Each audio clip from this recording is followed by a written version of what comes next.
Now then, the Northern Ireland Protocol is paperwork emerging from Brexit. It was meant to ensure no hard border between the two parts of Ireland. But because it means a trade border between Northern Ireland and Great Britain, it's already made daily life more difficult for people living in Northern Ireland, as well as provoking anger amongst the Unionist community. It is the front line of ongoing Brexit tensions between the UK and the EU. In a minute, I'm going to be talking to Maros Sefcovic, who is the man the EU has put in charge of relations with the UK. But first, I'm joined now by Edwin Poots, the newly elected leader of the DUP, the Democratic Unionist Party. Mr. Poots, welcome. You have said that this protocol is intolerable. Why?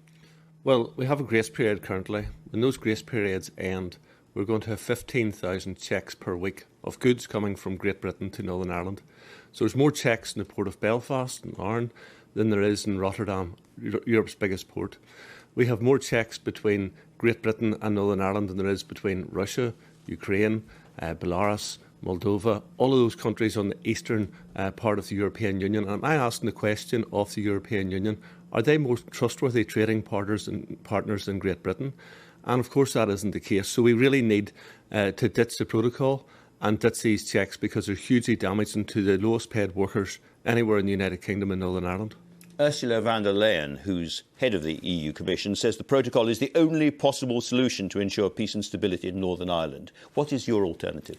Well, I'm not sure where Ursula von der Leyen is looking at, because we have violence on our streets in Northern Ireland that hasn't been the case for years, and that's in the back of this protocol.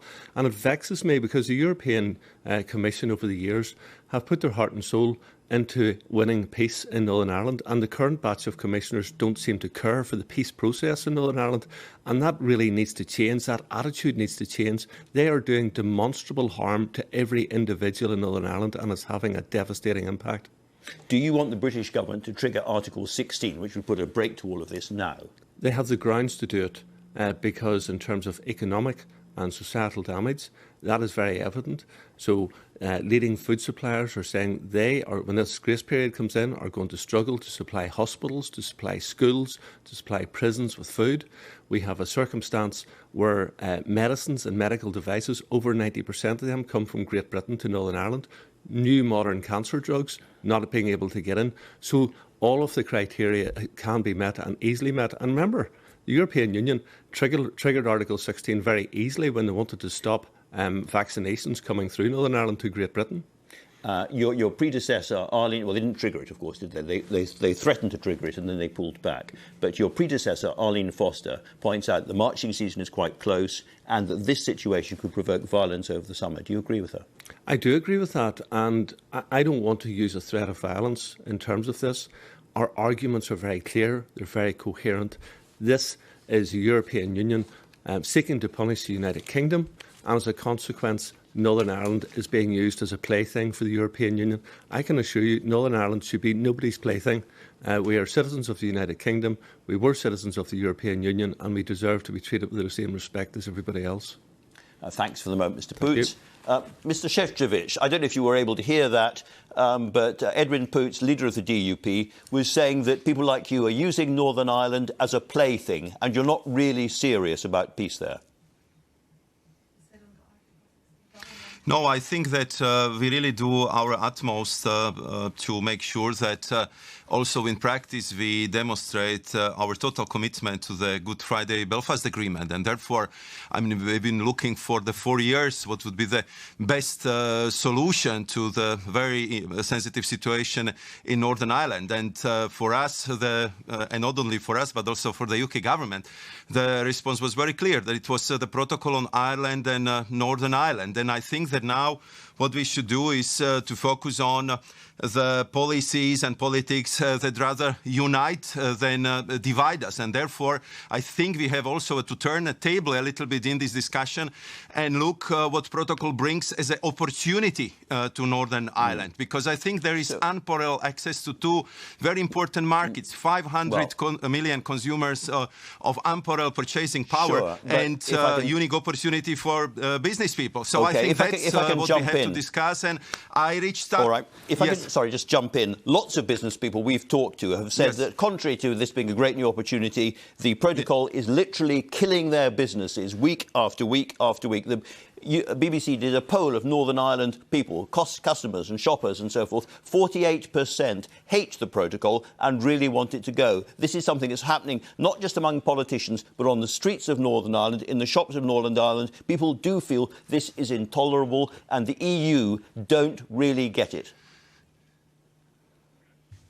No, I think we are working absolutely flat out to make sure that protocol operates as smoothly as possible. And we are really working on a daily basis how to make sure that the implementation of the protocol is taking care of the daily problems of the citizens of Northern Ireland. We've been looking for the solutions, how to deal with tagging the cattle, what to do with assistant dogs, how also to address other issues which are brought to our table. But I think that we need also the same from the UK side, because I am still waiting when the UK side will bring something to the table which would make the operation of the BCPs smoother. We need access to IT system. We need the BCPs to be staffed properly and the staff to be properly trained. Sure. And I think this is what we need to focus on jointly. Mr. Poots said that this all started, or the current crisis began, when at the end of January, the 29th of January, I think, the EU threatened to trigger Article 16. It was about the crossing of vaccines across the border. And although the EU pulled back, that did provoke a really angry reaction in Northern Ireland, from which the situation has not yet recovered.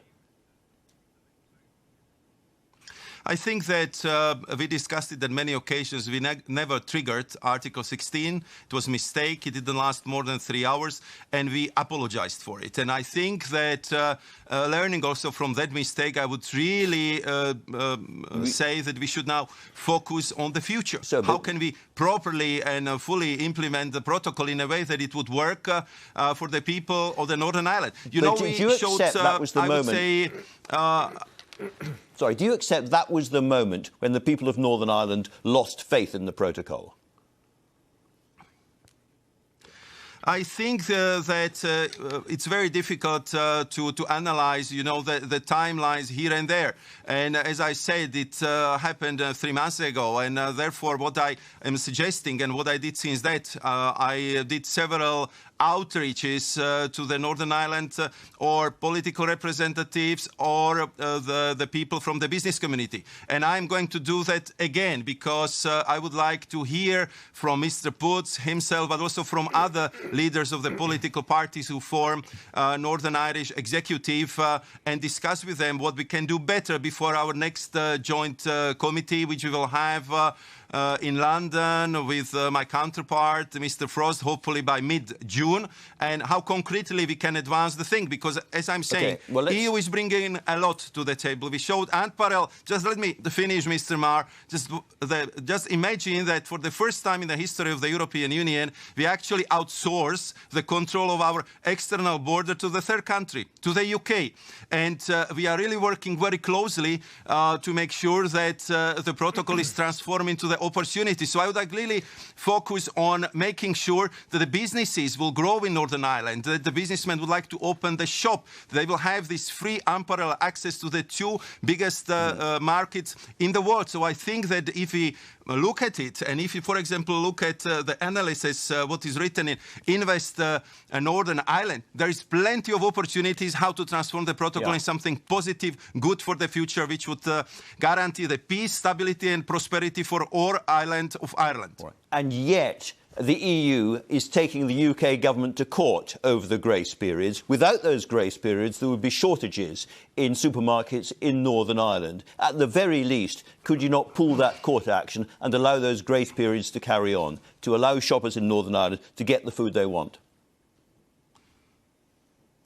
We are working on all the sensitive issues, including the supplies of medicines. But, you know, if you ask me about the legal action, what was the reason for it? Because second time, within a short period of time, the UK government has breached its obligation under the international law.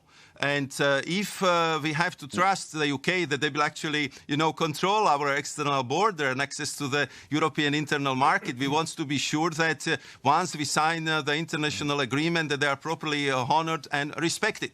I was waiting eagerly to the response to our start of the legal action from the UK government. And to be honest, we are disappointed because it was political response to very serious legal issues. So I hope that we will be able to cover some of the ground and find joint approach how to solve these problems and not the unilateral one as we have seen it in the past.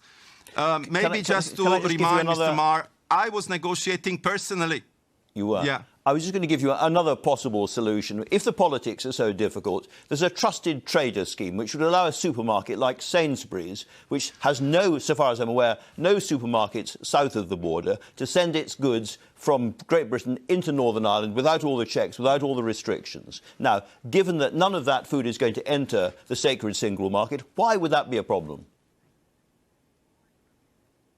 No, I think that if we are talking about trusted trader scheme, I was discussing it in great length with my then counterpart, Mr. Michael Gove, in December. And at that time, I was asking, the grace period which the UK government at that time was suggesting for March, for June, and for the end of the year, if this is enough, and by this time the UK will be in the position to fulfill the protocol. And the answer was yes, and we got even written confirmation and official declaration of the UK government that by these deadlines, everything will be in place and operating properly. And of course, the trusted trader scheme was a part of it, and there we are working on the trusted trader scheme. And again, let's look at it jointly, but we need to have common approach and no unilateral actions. One other small seeming, but to many people ridiculous example of what's going on at the moment is that if I have a guide dog and I want to take it from Great Britain into Northern Ireland, it now needs a vaccination certificate against rabies. But the last time there was a domestic case of rabies in Britain was 1922. That's absurd, isn't it? Look, this is exactly what I mentioned as an example, which we can definitely solve. But if you want even a better example how we can get rid of 80% of possible checks of goods and animals arriving to Northern Ireland, let's go for the veterinary agreement, which we have, for example, with Switzerland.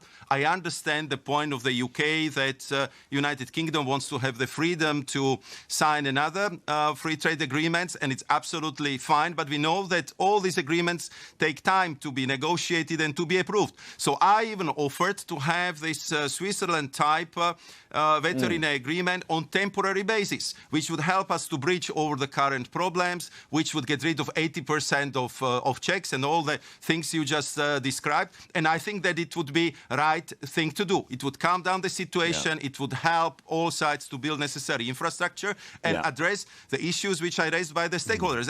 And by the way, this was one of the key asks which I heard in the meeting which I had with Northern Irish business representatives and Ulster's Farmers Union. We are ready to do so, but we just need to get over, I would say, ideology into pragmatism and real politics and go for this type of veterinary agreement, which could be done just like this within, a few weeks, and we get rid of 80% of the checks and the problems we are discussing.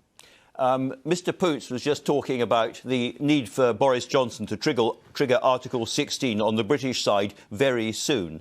If that happened, what would you do? Would you start to build a hard border on the island of Ireland? What we have said many times, and I think that our commitment to the Great Friday Belfast Agreement is absolute. And the key prerequisite for that is avoidance of the hard border. Therefore, we've been negotiating the protocol for 4 years because we jointly came to the conclusion that this is best possible solution. And I think that the respect of Good Friday agreements is not only important to UK, Ireland, Northern Ireland, but also to very important co-guarantor like United States of America. So I think that here we should simply respect the international commitments. And I think that what we need in our EU-UK relationship is more of a cooperation coordination, joint approach, and not unilateral actions, because I think it would further sour our relationship, and I think to build it on top of the pictures which have been dominating the European press when European citizens been put in detention cells or being fingerprinted just because they wanted to visit the United Kingdom. It doesn't help the atmospheres, and therefore I think that we need to calm down, focus on how we are going to resolve the problems, and focus on the future. All right. In a very calm sense, Mr. Sefcovic, what matters more to you? The future of peace in Northern Ireland or the purity of the single market? Of course, that if it comes to the peace and future of the people of Northern Ireland and prosperity of the island of Ireland, it's very important for us. But I don't know how can we kind of dissect it from the overall relationship, because what I was just describing at the beginning of our interview, I think we just should look at the protocol as a new business opportunity for the Northern Ireland. How to actually use that access to the two very important markets, which is free, which is without any hindrance, without any obstacles. How can we bring the distribution value chains to Northern Ireland? How can we bring new growth and new jobs to this very important place, which goes right now through a lot of a political tension? We're almost out of time, Commissioner. I apologise for that. One last question, if I might, about another subject. Does the spread of the Indian variant in the UK mean, in practical terms, it's very unlikely that British people will go on holiday this summer to the continent of Europe?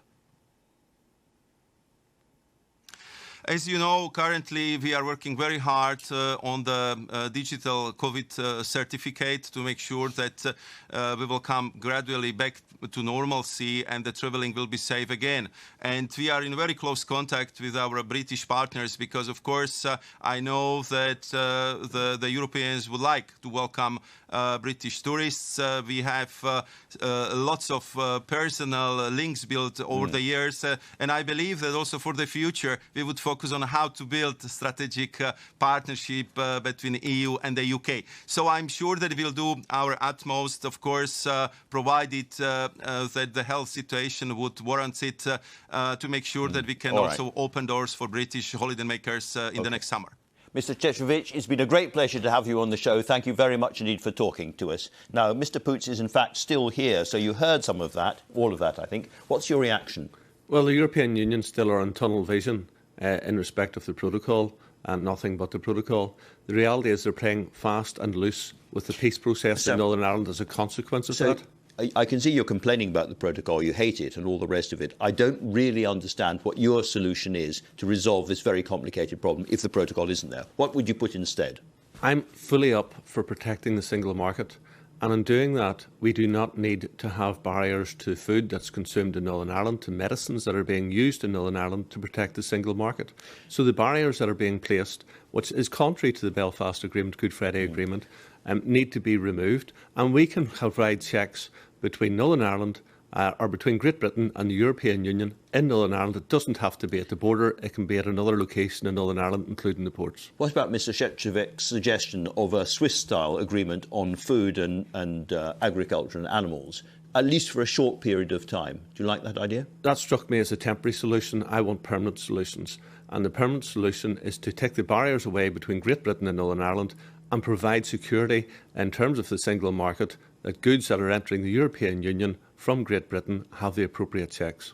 So basically a kind of a semi-open border going forward in perpetuity for goods, even if that means some risk to the single market. I believe that we can eradicate virtually all of the risks to the single market by having checks on the goods that are going to the European Union based in Northern Ireland. That deals with the single market issue, and it still allows all of the food, all of the medicines that are travelling to Northern Ireland from Great Britain to arrive without huge costs, £25 million of cost per year being added to the public purse. Do you think, where we are now, that unionism is in greater peril than ever before? Unionism has always had its struggles. We see what's going on in Scotland in particular, and Boris Johnson is a unionist leader.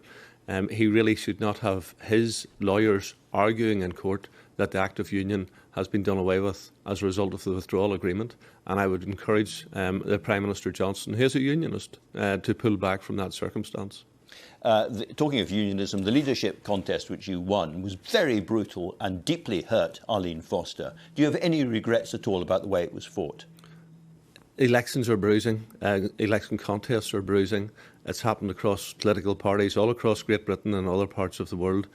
We recover from these things, we pull together, and we fight for the common cause, which is a union between Great Britain and Northern Ireland, which we cherish. Edwin Poots, thanks very much for coming in and talking to us. Now,